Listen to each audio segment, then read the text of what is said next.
Hello, hello. Welcome everyone to Municipal Broadband and Innovative Financing Models, Unlocking Economic Growth.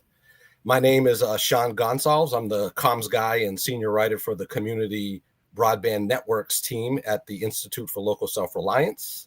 We are extremely excited today. We've got a great panel with tons of knowledge, and I do want to thank all of you who registered and submitted questions. We've got an hour today. We won't be able to get to all of them, but believe me, they will inform our focus moving forward for follow-up webinars and resources and the like. This webinar is a partnership between ILSR and the American Association for Public Broadband. And so I'd like to turn it over to Gigi Sohn, the Executive Director of AAPB.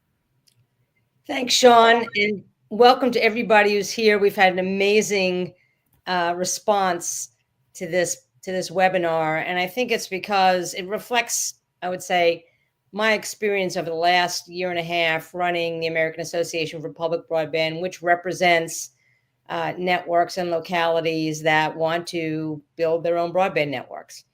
And I've been traveling around the country, and what I hear from a lot of communities who are very, very interested in a model where they control their broadband networks in their communities is, I'm scared to death when I see the numbers. How do I finance this thing?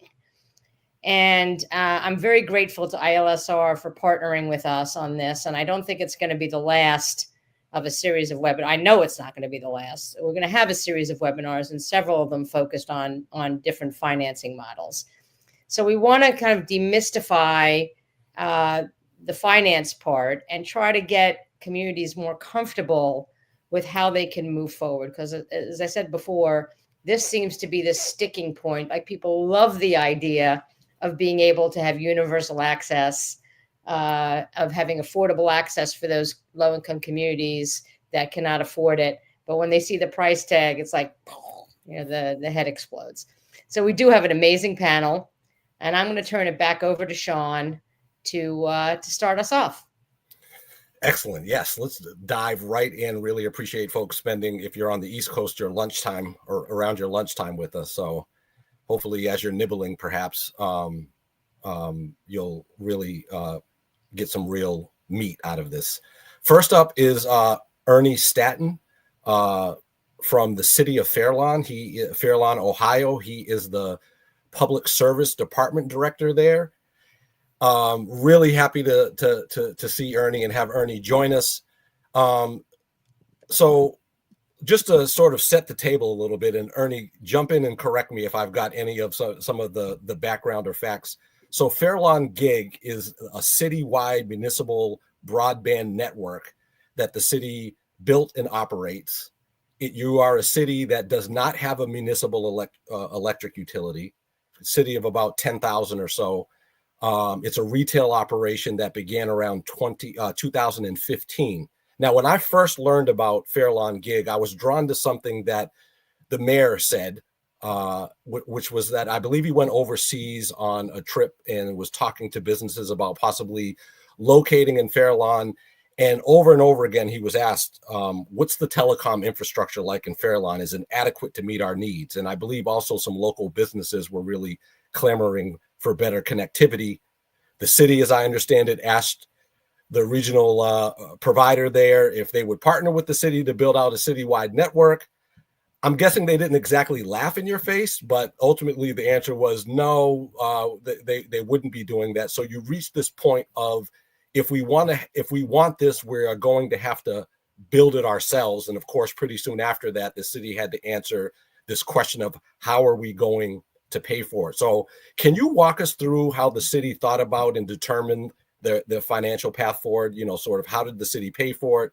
How much did network construction cost, and how much was covered by federal grant programs? Yeah, so thanks, Sean. One correction is we met with 3 of the local providers. You said laugh in our face. 2 of them did laugh at us and told us that our residents, our businesses are happy and we shouldn't be going down this road.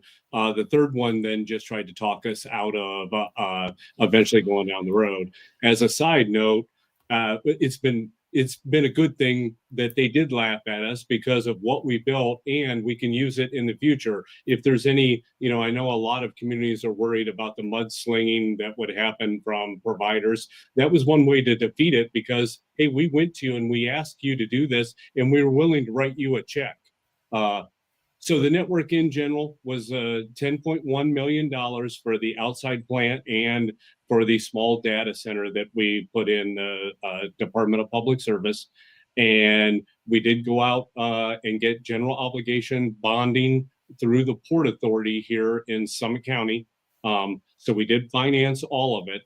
But the way that we decided to pay for it was unique. We considered it necessary infrastructure. So it was no different to us than a roadway, a sidewalk, a sewer, a water line. It was necessary infrastructure, and we took that out of our infrastructure budget. The yearly debt that we pay came out of that infrastructure budget. So that yearly debt is about $560,000. It's paid for out of general fund, and it really is coming out of my infrastructure budget. So as public service director, all the infrastructure in the city falls under myself at about a $3.5 million budget for infrastructure, and we just took the 560 off of that. And really, what that's done is, we've grown a little in the service department so that we could take care of the roads or sewers or anything like that, to do a little more maintenance and not rebuilding as often. Not in no way did it affect the infrastructure, but we then took that money and used it to pay for this. And now, that was in 2015, we started it. The very first year, I would tell you that we basically broke even. And since then, we have we've gone well past that, and we're able to pay for that out of the service levels from residents and businesses. Anything else on that, Sean, or maybe? Just so Fairlawn has a fairly good take rate. Can you sort of explain the thinking about the relationship between the take rate and the financial stability of Fairlawn Gig? Yeah, so our take rate right now, since it's 71% of all the addresses in Fairlawn take service from us, and within that, obviously, businesses, you have multiple buildings that have more than one business in at that address. So we have 4,100 total addresses, and we're sitting at 71% of them are taking that service. I would tell you what has come of it is, first of all, of course, we had the higher speeds and we had a competitive rate. But our goal was always to drive that competitive rate further and further down. To say free one day, I don't think that's possible, but we were trying our best to move that down. We started out, residents were at $75 for a gigabit of speed. A year and a half ago, we dropped that to $55. And now we only really have a gigabit speed or higher offering to our residents. And again, sitting at $55. So we've really, on top of everything else, that take rate has really given us the ability to drive that price down per month for our users. In terms of when you initially started, and as it relates to the take rate, was there a strong marketing campaign? I mean, what do you think drove that such a terrific take rate? I'll say this a lot about Fairlawn. Fairlawn has a lot of unique options here for the residents. So one of those is we have a trash compactor here, and 89% of all of our residents bring their trash to us. So we have the ability to then start marketing to them right there, or surveys. We do a lot of surveys there where someone stops in, throws out their trash. We ask them a couple of questions. They go on about their day. So we were able to touch residents in a big way. Then we put together a blue ribbon committee, and we would constantly go to the chamber meetings and talk to the businesses about what we were putting together with that blue ribbon committee there. So it wasn't just me talking about it or just the mayor. It was that whole committee was giving information. And then, you know, like any other business, we did have a marketing program. We started out very grassroots feel, and our build was set up in 12 different districts. We built the entire city at one time, but there was 12 districts, and some of them came on earlier than others. So the ones that came on early really were probably the biggest voice for us. The very first district that came on, we had a 90% take rate day one. So that was a big voice throughout the city that, okay, 90% of that area and, you know, roughly, I don't know, 400 or 500 homes at the 90% level, that really started to go around the community and really, you know, spread. So I think that was really more of our marketing than anything else, that grassroots feel. The Blue Ribbon Committee, the other bonus behind that was we put a couple of council people on there. So in having council people on, they were then telling the story to the other council people. So again, it wasn't just the mayor and myself.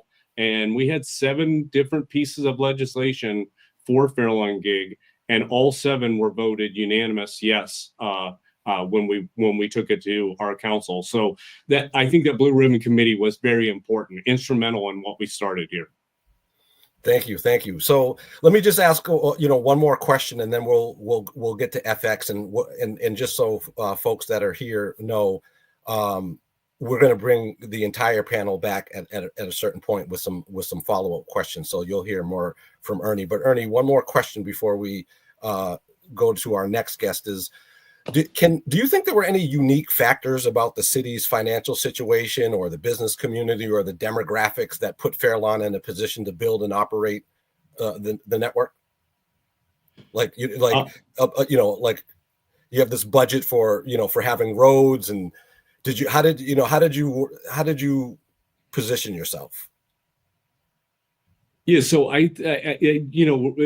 Fairlawn is a fairly affluent area, but our demographics here, age-wise, are we have 50% of our people over 60 years old that live in Fairlawn. So when we first started this, we had a real struggle with, are we going to get a great take rate because of that, of an older generation? And they all embraced it. And I would tell you, they were our biggest users. Now, one thing that happened during the build was streaming really wasn't a big thing when we started in 2015. And we decided that we weren't going to have video. We were going to follow the streaming idea. So we started setting up seminars, and we would get 300-400 people at a time in, and we're teaching them how to stream. So I think that really, really helped us get the take rate. As far as the dollars in Fairlawn in our budget, I would tell you, I have a really talented staff, and that staff embraced it from the public service side and realized that, okay, we're not going to be building out as many roads. We're going to have to make roads last longer and repair them. And, you know, it was a buy-in from both sides, from the employees and from the residents. And it's worked out great. And now, you know, to jump ahead and be able to say we're taking care of our own debt and not relying on the city to do that out of general fund, that's huge. We kind of giving back as kind of the thought process there, and we did it quickly. So that was all part of our marketing idea, was we weren't going to rely on the city to take care of all that. Now, it's a department within the city, but we make enough money that we cover ourselves. Ernie, this is terrific. Thank you for that. So we are going to now Ernie's going to go back into the green room for a moment, and we're going to bring out our next guest. Ernie will be back for when we bring together the entire group. But next, we'd like to welcome FX Flynn, who is the governing board chair for EC Fiber. And as I did with Ernie, FX, jump in to correct me, but just to set the table a little bit for folks who may not be familiar, in 2008, 23 towns in East Central Vermont, small rural towns in East Central Vermont, voted to form EC Fiber with the sole purpose of building this community-owned fiber network. In the years since, EC Fiber's connected a bunch of these small rural towns in Vermont using publicly owned fiber. And as I understand it, the network was built incrementally without much state support initially and with no federal support, at least initially. Now, FX, you explained in our Neighborly Networks report that EC Fiber was ready to finance network construction with a $65 million non-recourse capital lease from Oppenheimer, but that closing was canceled when Lehman Brothers, who had been facilitating the deal, went bankrupt during the financial crisis of 2008. And yet EC Fiber was able to rally community members, the network's future subscribers, to be the original investors, I think raising something like $7 million from nearly 500 investors. How did that community investment come about, and what did it allow EC Fiber to do? Was it enough to get network construction moving? Well, we were very fortunate to have a very skilled financial guy by the name of John Roy, who lived in Vershire, and John understood all the SEC rules about getting private placement promissory notes issued, and he led the governing board for the 23-town interlocal contract through a process of establishing a limited liability company that would issue these private placement notes and then issue them to qualified investors. And it was very hands-on. It was an incredible amount of work. And unfortunately, he's no longer with us, although he did a seminar for the communication union districts when others began to form years later, explaining how we had done that. So we actually have all the documents that he used, and we have him explaining it. So if anyone is interested, they can contact me, and I can see to it that those materials would be made available. That was the key thing, and with that $7 million, we were able to build out about 200 miles of network. And over the course of the first 3 years, the network was in operation. So 2011, 2012, 2013, we had audits that showed that we were a going concern, that we were getting enough customers to cover this rather expensive debt. And so the question was, could we leverage the fact that we were an instrumentality of 23 Vermont towns to go to the municipal bond market? And So you had to obviously raise additional funds to expand the network, and as I understand it, it was difficult because this intra-local contract that you had in place, which was novel at the time, was hard to explain to lenders as you look to the municipal broadband market. What did EC Fiber have to create to be more credible on the municipal bond market, and how did that convince state lawmakers to use the EC Fiber model for the rest of the state? Right. Well, literally what happened was we went to the investment bankers at MCM, Jim Anderson and Chris Perlitz, and they said that, listen, you guys are great. The problem is that out there in the world that buys municipal revenue bonds, they just don't know what a Vermont interlocal contract is. If you were, say, a sewer district, we could issue the bonds more or less immediately. And I remember hearing this at the board meeting and raising my hand and saying, well, why can't we be a sewer district?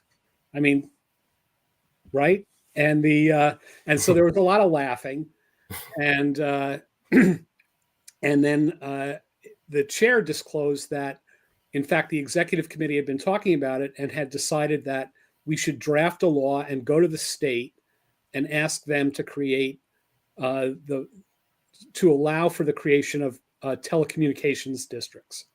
And so that was when I started getting involved in the leadership of EC Fiber. And I was excited about that because since my house was already served by cable, the way things were going on this model of borrowing, they were not going to get to my house until 2030.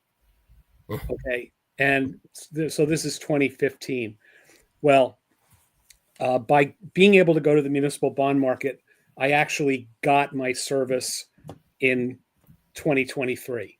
So I feel like some of the time I spent on it advanced it by 7 years. But what happened at the state level was we showed up and we said, would you please pass this law so we can be a telecommunications district? And they were like, okay, sure, fine. But we're going to call you Communication Union District instead, because then you'll be CUDs or CUDs. And that'll be funny because it's Vermont. Cows, yes. CUDs. So anyway, as soon as that law passed, we went through the steps to become a district, and we transferred all the assets at the beginning of 2016. And 4 months later, we had borrowed $7.5 million. We paid back half the investors. We spent $3.5 million building network that construction season. And then we did the same thing the next year and the year after that and the year after that.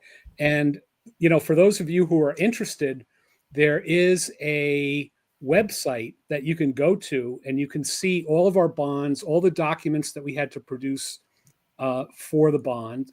It's called Emma.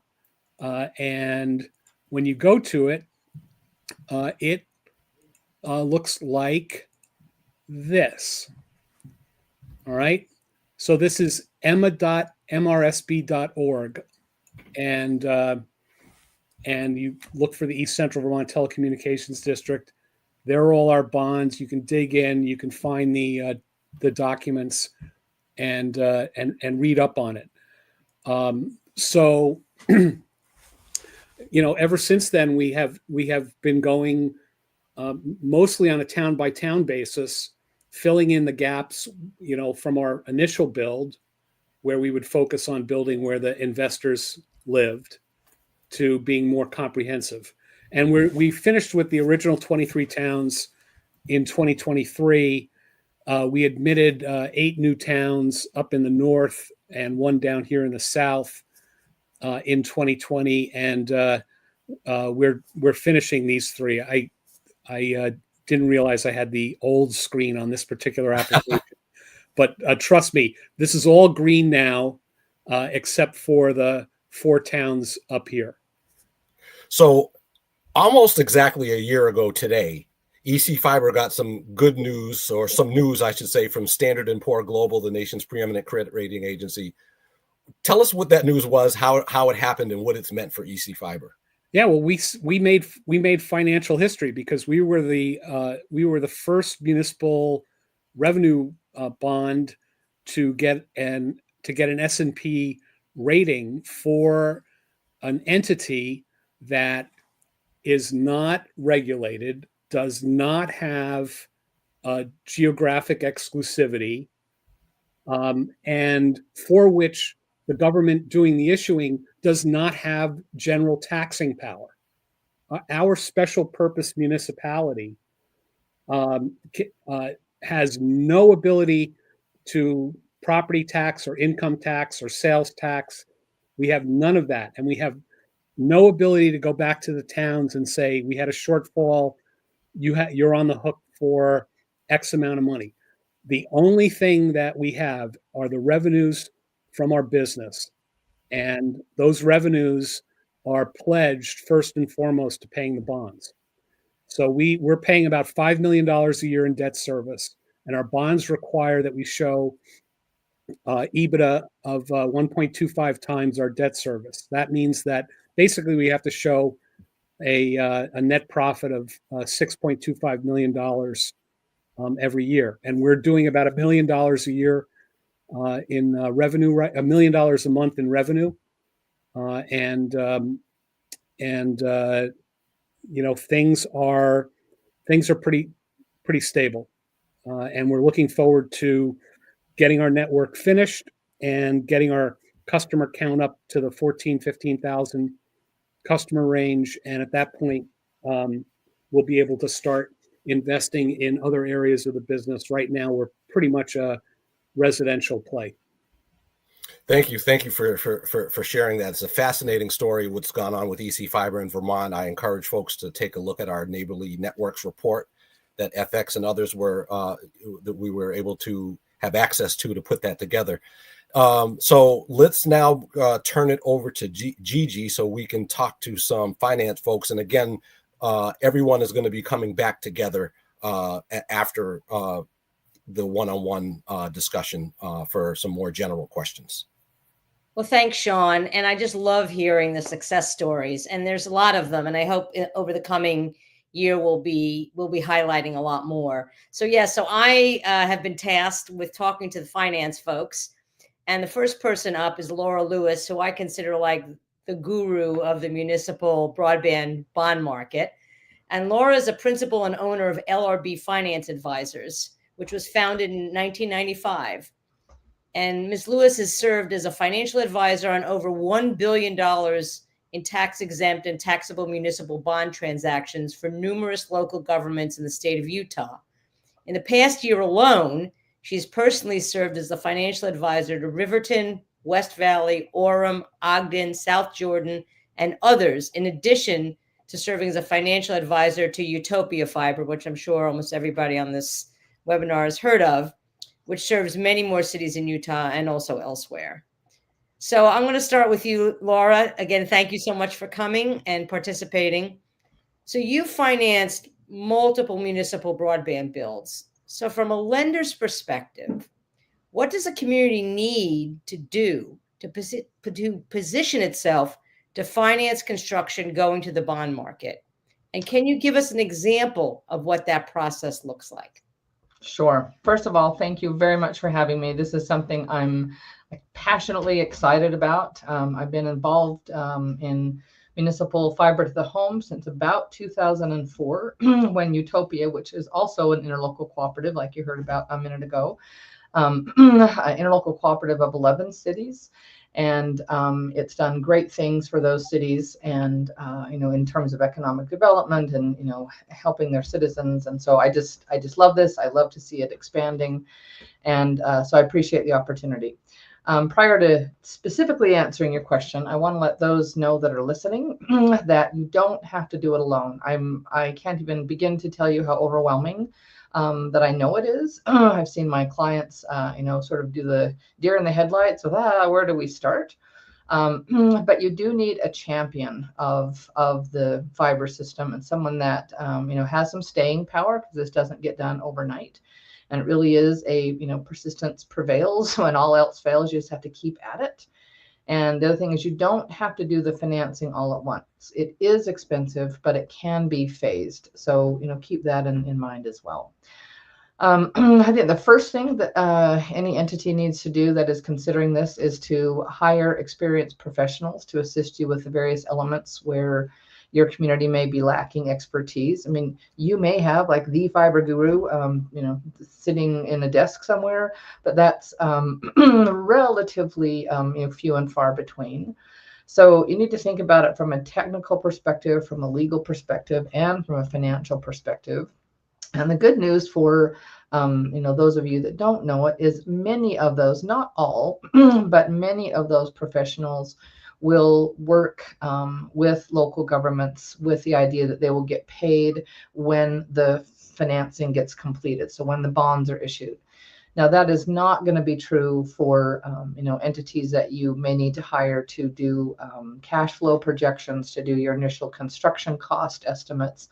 But in terms of bond counsel, financial advisors, underwriters, most of us are willing to work sometimes for years without getting paid or without getting paid very much. We may, ask for a small retainer or something, but we'll work for a long time to, see these things become a reality. So, don't be, daunted by, oh, we can't call these professionals because they're going to start billing us at the, first phone call. That's just not how our world works. At a minimum, it's necessary to have reliable initial construction cost estimate that takes into account the approximate number of residential and commercial connections in your proposed build area. There are different levels of those analysis. There's, you can get a high level analysis and get a more detailed one as you get, more into the weeds. And to start off, that high level analysis is certainly sufficient to start running some, preliminary numbers to see what what your debt service might look like, what your operating costs might be, to see if there really will be enough cash flow. It's been my general experience, and I haven't counted how many fiber systems we have financed. It has been over $1 billion in just fiber systems alone. We've done, I think, the smallest 2 transactions were Ammon, Idaho, and Powell, Wyoming, both very different structures. The largest collectively would be Utopia. There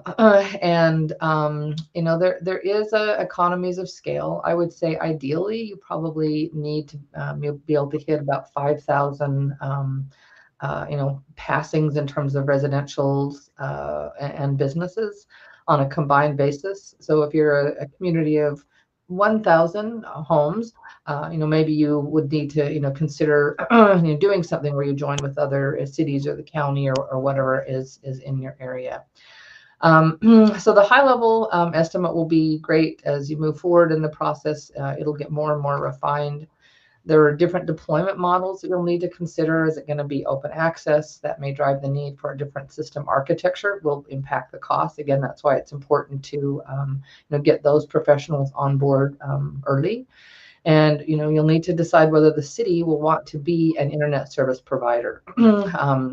In Utah, there was a city that was grandfathered that is the actual internet service provider, but now cities can't be the internet service provider. They can have open access systems, but they have to have private parties that run on those.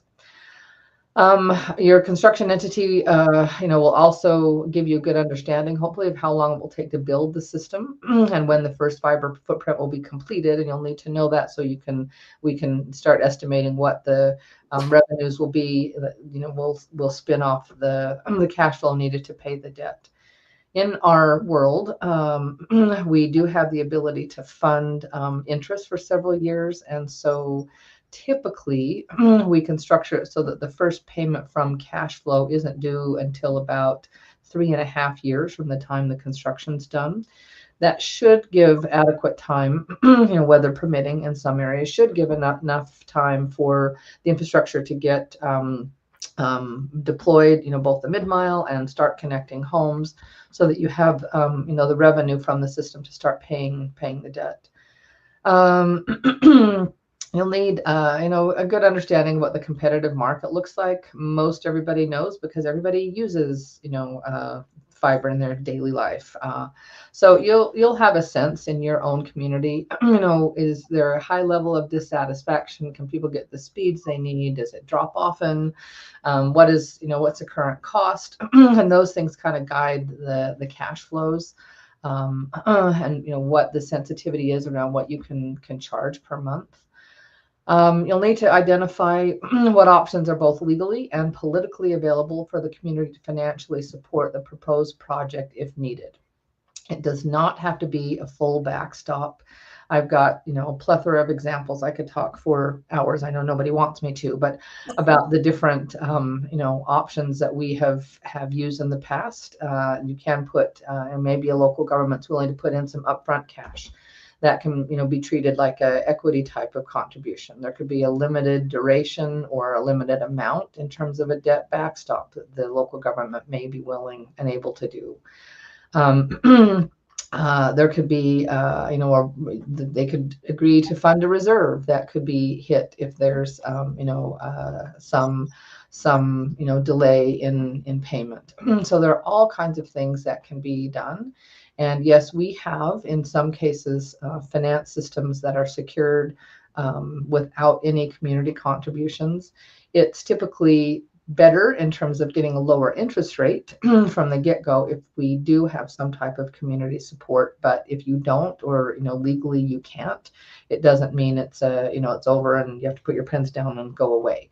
The people on this call and other professionals have really good ideas of how to get stuff done, and we're pretty tenacious in finding solutions. And Well, Laura, let me just interrupt you. You've answered almost all of my questions.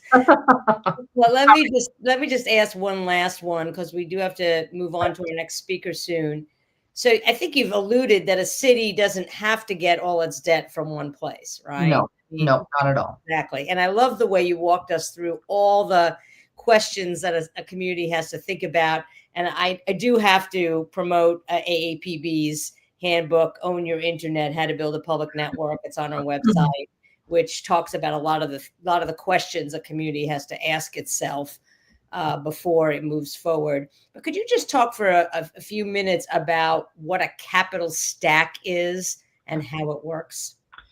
Yeah, I've been in this career for 35 years, and I've financed some really difficult projects, not just fiber. Fiber was among them initially, but it's quite common that you'll need to get pieces of the financing from different places. So it's not just go to the bank, get a bank loan, or go to the bond market and get one, bond for the whole thing. It's quite typical that it will come from different sources that will make up the capital stack. So it could be, for instance, it could be some initial funding from the community paired with a federal or state grant, paired with some senior, system revenue only bonds. It could be some that are secured by a direct pledge of the city, and some that are just the system revenue bonds.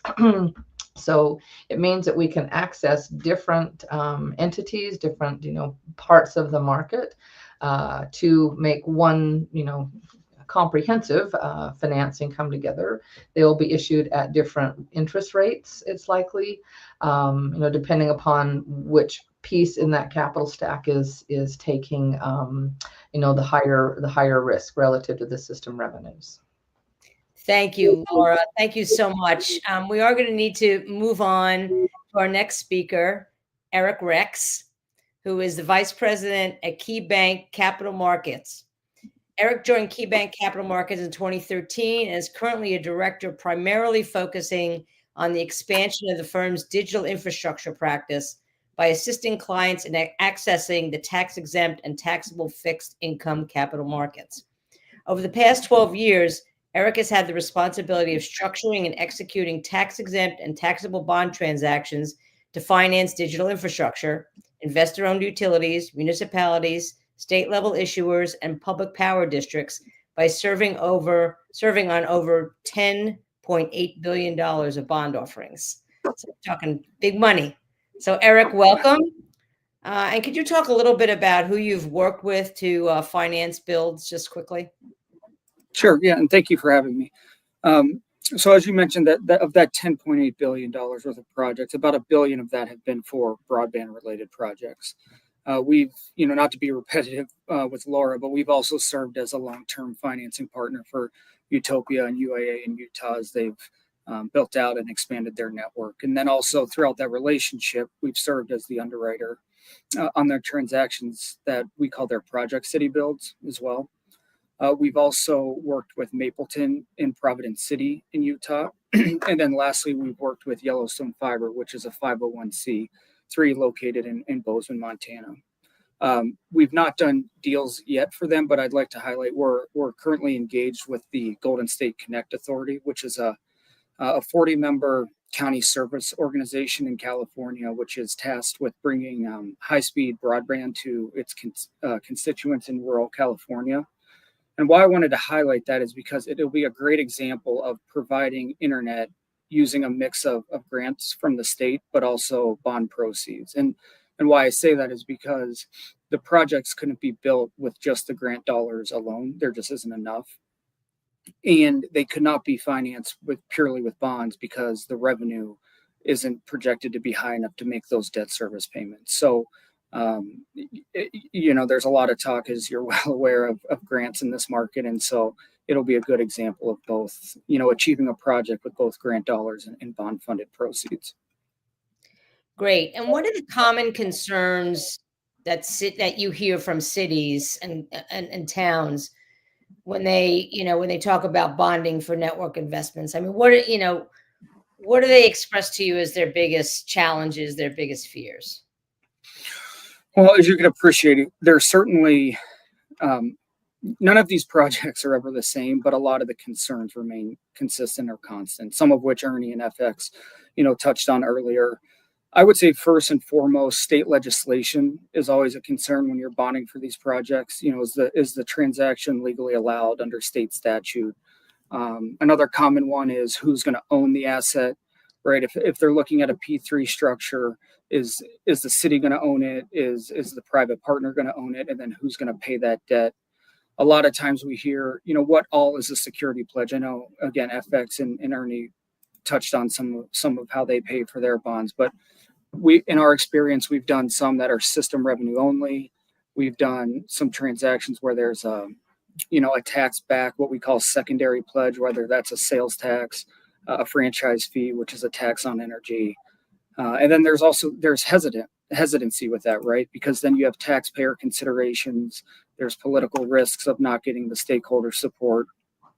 And then, as Laura briefly touched on, once you get all of that figured out, there's the cash flow pressure, right? Is the revenue going to be enough to make those payments? And, in the municipal bond market, we're able to add some mechanics to the transactions, as Laura mentioned, cap-I, delaying principal, certain things that alleviate that cash flow pressure in the early years until, typically we see these things starting to cash flow in that years 3, 4, and 5. And so again, none of these projects are ever the same, but in our experience, we hear a lot of the same concerns, over and over. And what is it that you say that tends to calm people down and get them moving forward? I mean, what is it? Just, what is it that you say to folks that kind of get them off the snide? Well, I think, it's having the right people in place. It really does take a team to get these types of deals done. KeyBank is not going to pretend that they know how to design your network or operate your network, but folks like Key or folks like firms such as Laura's, it's really, or the legal team, it's getting everyone to the table together that specialize in a certain aspect, and I think that's what calms people down is when you have those strong partnerships. Yeah, I can't emphasize enough the importance of having, finding the people in your community who are the real leaders who are going to just take this project like a dog with a bone. And that's an Ernie, that's an FX.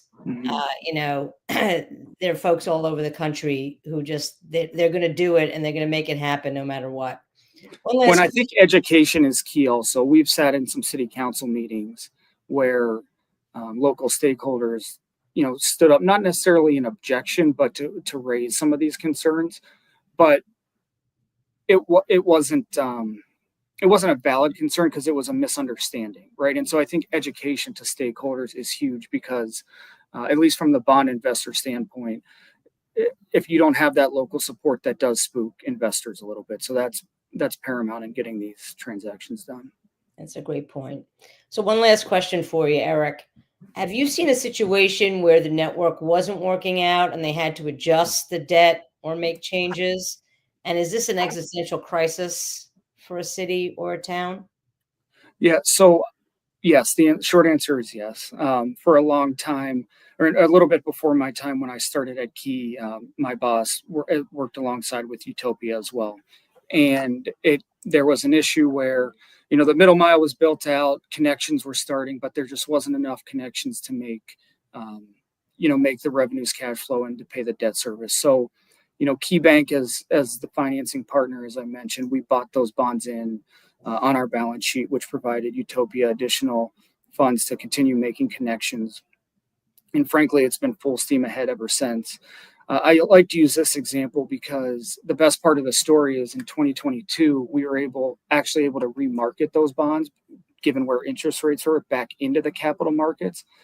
one, that evidences, the investor appetite is there for these types of transactions, but also we were able to generate an additional, I want to say $8 million for Utopia to continue their expansion and continue their success story. So I just find, obviously I'm a little partial, but I find that to be a great story. Great. Well, anything else you want to add before we go to the full group? No, I want to make sure we leave some time for the Q&A that I see coming. Absolutely. I agree. Okay, well, I'm going to turn it back over to Sean. All right, this has been terrific so far. Thank you. Thank each of the guests. We should bring everyone back. There are so many questions, great questions that are being put out to us. But let me just start with, and maybe Ernie, you can tackle this first. But everyone should feel free to answer how they see fit, if they would like to. What impact has the network that you've built had on tax rates? Is it positive, negative, so-so? Are taxpayers saving money?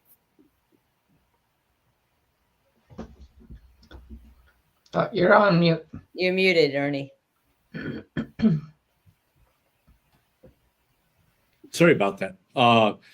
So we did not raise taxes for the network, but what the network did do, and this was our goal from the very beginning, was to bring in new business, bring in tech-related people into the community, and that was raising taxes, not by us raising it, by bringing more in. They were eating at the restaurants, they were shopping at the mall, they were starting new businesses in town. That was all from the very beginning. That was our goal. We did not plan to rely on the network to the service levels to pay for everything. We were hoping that we would get taxes brought into our community.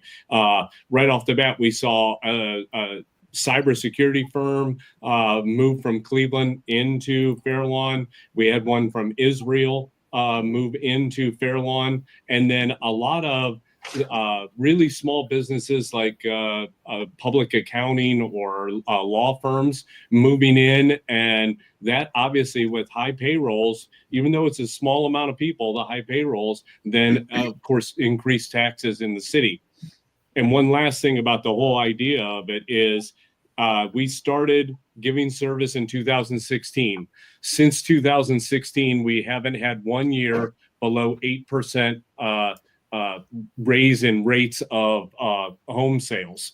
So our home sales, ever since Fairlawn Gig has been in, even though during COVID, a lot of people saw a large increase, the years outside of COVID, we weren't below 8%. And before we started Fairlawn Gig, we were sitting at about 2% a year. So I think, it's had all these positive impacts without us having to go to the taxpayers and asking for more money. FX, do you want to respond? I mean, I know that CUDs don't have the ability to Yeah, I think, the impact of EC fiber in our area are all those back end effects that Ernie was just talking about.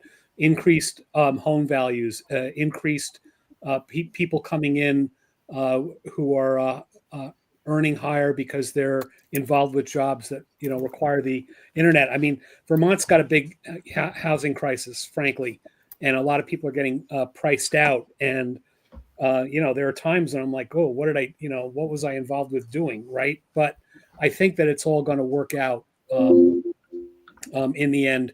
I think we're going to see significantly more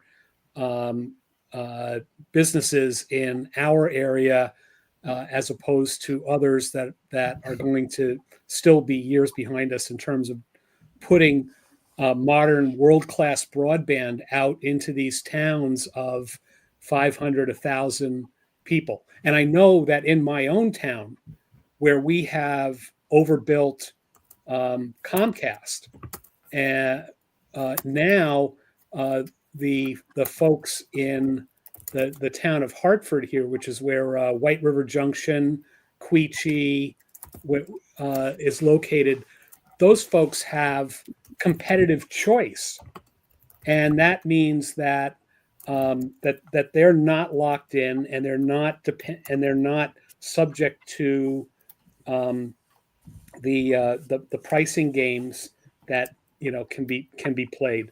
And that's one other thing I want to say.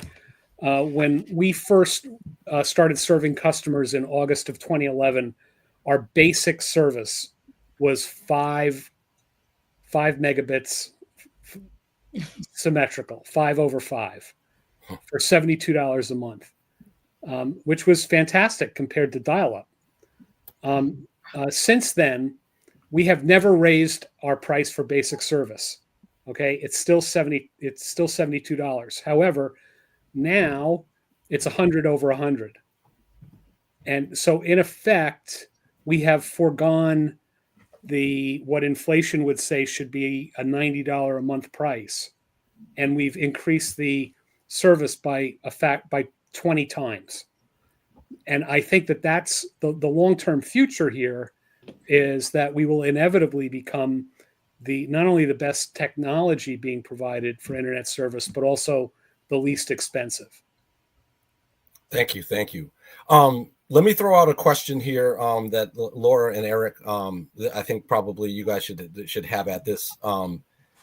There's questions about open access networks, and as many folks at this webinar are probably familiar, open access networks are essentially where a community builds the infrastructure, owns the infrastructure, and then leases that network and invites multiple internet service providers to provide the retail service to end users, to subscribers. So the question is, do open access networks work with pure revenue bonds? Yes, absolutely. We have done, probably the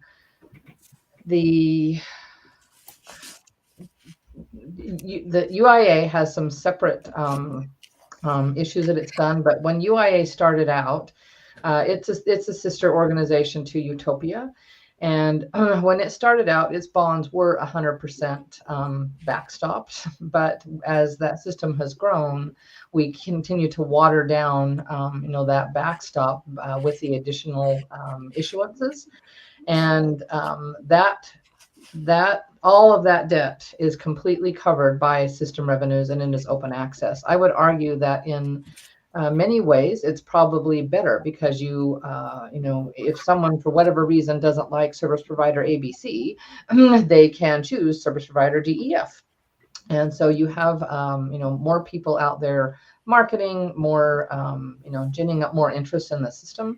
So I don't see open access as being a negative at all to getting financing done with just the system revenues.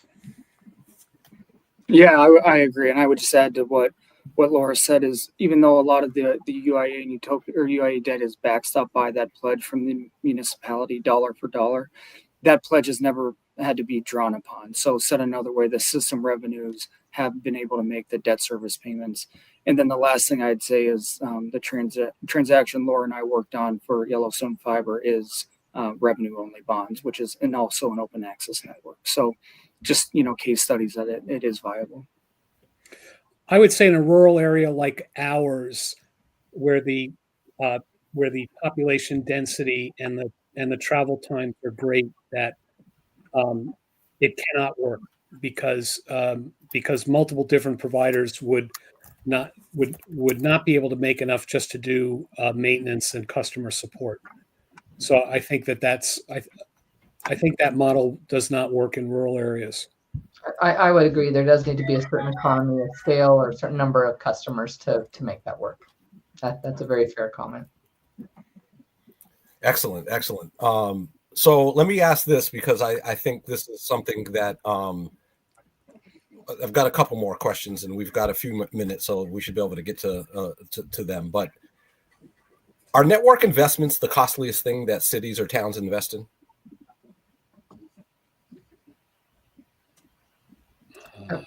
Sean, you cut out. Will you say the question again for my benefit? I apologize. Maybe my It connection was probably may on my end, but a little shaky. I was asking, are network investments the costliest thing that cities or towns invest in? I would say no. I mean, they're certainly, quite expensive, but I have several clients that are, operate their own electric utility, and electric, buying power a few years ago absolutely spiked, and they are all looking at, we need to issue $100 million just to, get our system up and running. So it's not, I wouldn't say it's the most expensive. It's certainly right up there. And, but I would say it's probably not the most expensive. If we're building at $45,000 a mile post COVID, that is far less than what it costs to repave a mile of road, right? By a factor of 10. So roads by far have to be the biggest investment, at least in rural areas. Well, and one of the nice things about fiber is it has a much longer useful life than those roads that they're going to have to replace again and again and again. And there's a payback. Yes. There's a payback where a park or a road or a sewer, storm sewer, there's no payback in that. So the investments that we make as a city, I would tell you, fiber is well below most of the big investments. That's an excellent point. So I want to ask a question about the elephant in the room, and that's the uncertainty of the BEAD funding. I'm sure it's on the minds of many, many folks, including myself. So given that uncertainty, are you finding that that's causing, I guess I'm directing this to the finance people, though anybody can answer, is that causing people to look at alternatives? Is that just causing them to back off? What do you say to folks who say, okay, I don't know if I'm going to get this BEAD money, and frankly, it only goes to unserved and underserved areas anyway. What do you say to folks who are hemming and hawing because they don't know about the future of BEAD? So in Ohio, we had this issue that the state started a broadband fund, and that's where the money will funnel to from the BEAD funding. And that didn't allow government. So that was a problem for us here in Ohio. But I would tell you that what I'm seeing from all the mapping and the unserved and underserved, I'm struggling figuring out who's going to get the money as well. So I don't have a really good answer for BEAD. We've done a lot of research with it. We're building a middle mile ring for all of Summit County right now, the county that we're in. We partnered with the county, and we were going to go after BEAD funding as to serve some of the underserved here in Summit County. And it has been very difficult. It's been challenging to figure out exactly what we're going to be allowed to do and how to navigate BEAD. I think I think that's going to take some time. Anybody else want to respond to that? Are you seeing hesitancy, or people not counting on it anyway? I think we're seeing a little bit of people sitting on the sidelines until it's ironed out, whether that's using BEAD as a portion of the project and bond funding the rest. But projects that we've been talking to certain people for a couple of years, right, waiting to see how it shakes out. So my advice is just to have a backup plan. It's certainly BEAD and grant money is fantastic, but in the event you don't receive it, but you still want the project, you need to have a backup plan. And so I think that's, more emphasis on that team, assembling the right team is paramount. Yeah, we're working with a consortium of counties in Pennsylvania. They're anticipating a significant amount of BEAD. And without it, I think it will, at the very least, slow them down greatly. And that's, let's hope for the best on that one. So we're just about at time. Guys, I can't even tell you how wonderful this conversation was. And again, it will not be the last one we have on financing these networks. So I want to thank everybody again. I also want to encourage viewers, to check out ILSR and support ILSR. AAPB is a membership organization, so I urge you to join. And again, I commend you to the handbook, which was posted in the chat. We will be doing a lot more work here. And to the extent that many of you asked about, what do communities do when they're being attacked by the incumbents? That's what ILSR and AAPB are all about. In addition to promoting the model, we're also defending the model in the many, many, many places where it's being attacked by incumbents who don't want to compete. So with that, I will say thanks again for joining us. And thanks, Jim, for that comment. And we will see you again, hopefully next month.